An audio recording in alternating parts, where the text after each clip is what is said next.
John Broderick. I'm in Boca Raton today, and I just saw a great presentation by Darren Blasutti. Now, he is the president and CEO of America's Silver Corporation. They're expanding, and they're doing some very interesting things, and so he's going to give you the scoop on it. Could you please speak to my subscribers? Love to do that, John. Thank you.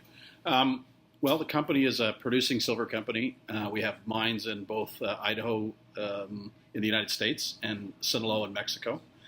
We produce about 1.6 million ounces of silver this year. We expect that silver production to grow to over 3 million ounces organically through our mines by 2020. And recently we just purchased a company called Pershing Gold, which is a Nevada-based gold company.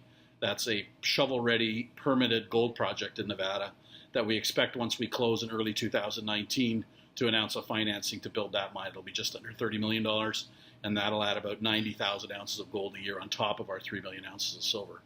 But I think, as you listen to the presentation, Sean, one of the great aspects of our company is that we're able to produce different products depending on where the price is. Yes, you have zinc and lead, and while the prices may have gone down due to the impending trade war, they're actually up from like where they were, say, in 2012. And so your company has been able to actually focus on those metals, so you aren't mining and selling your silver on the cheap, right? Right, yeah. I mean, I think if you think about silver or precious metals generally, we're all believers in where those prices are going to go long term. Mm-hmm. We never get the short term right, but we know where they want to be long term.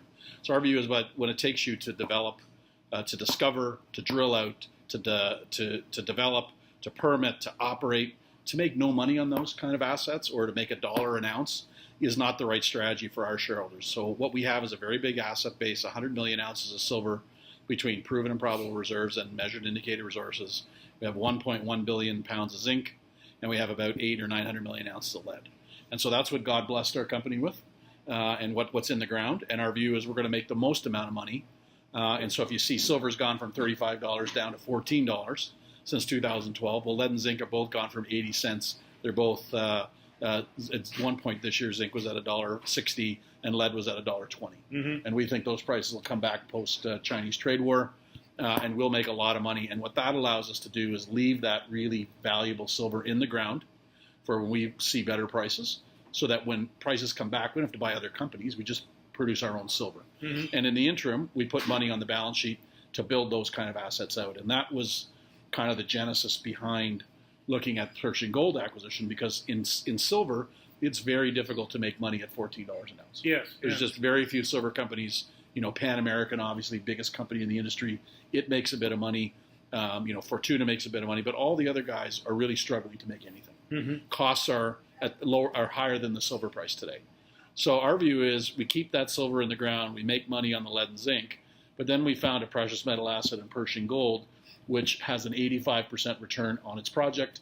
And when we look at the gold price today and we take the acquisition cost, we see a greater than 20% return on those assets at $1,200 gold. So that's very hard to find for sure in the silver industry, in really any industry. So we're really excited about that. And our expertise is we just built this new mine in Mexico. It produces a lot of lead and zinc. It doesn't produce much silver this year, but over the next 3 years, we'll grow and triple its silver production. So that's good. But we saw us build a mine for 30% less than we had expected to build it for. And we think the new mine in Pershing called Relief Canyon, we can build that for less than $30 million. We think we can fund it internally without too much equity dilution. And what it does, it basically triples our silver or precious metal production. Great. All right. In fact, if you folks look on my YouTube channel, you go back through my timeline, I've actually been to Relief Canyon. Got the big tour there. It's a great asset. They have a great plant. They have great infrastructure. I mean, what it really needed was management that could really bring the project forward. It was missing that. That's what hurt that stock so much. But now these guys have it.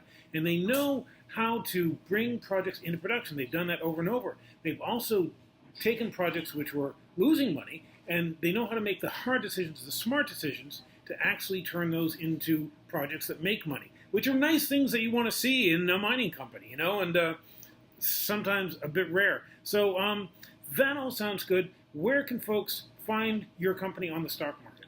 Okay, so we're on the New York Stock Exchange American under USAS, USA Silver, or on the Toronto Stock Exchange under the ticker symbol USA. Volume is good. You can get good volume, 50,000 shares on each exchange.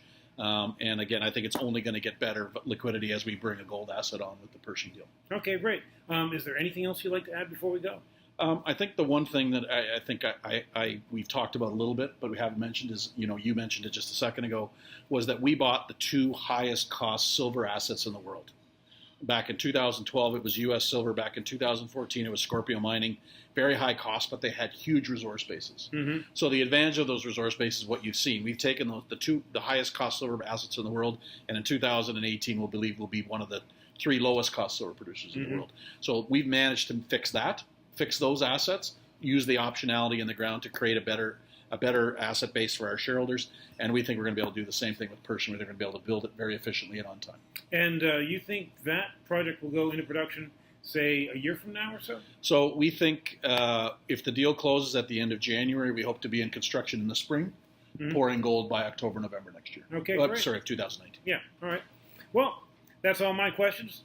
It's a great interview. Thank you very much. You folks stay tuned. I'll have more for you. This is Sean Broderick for the Edelson Institute. Thanks for tuning in.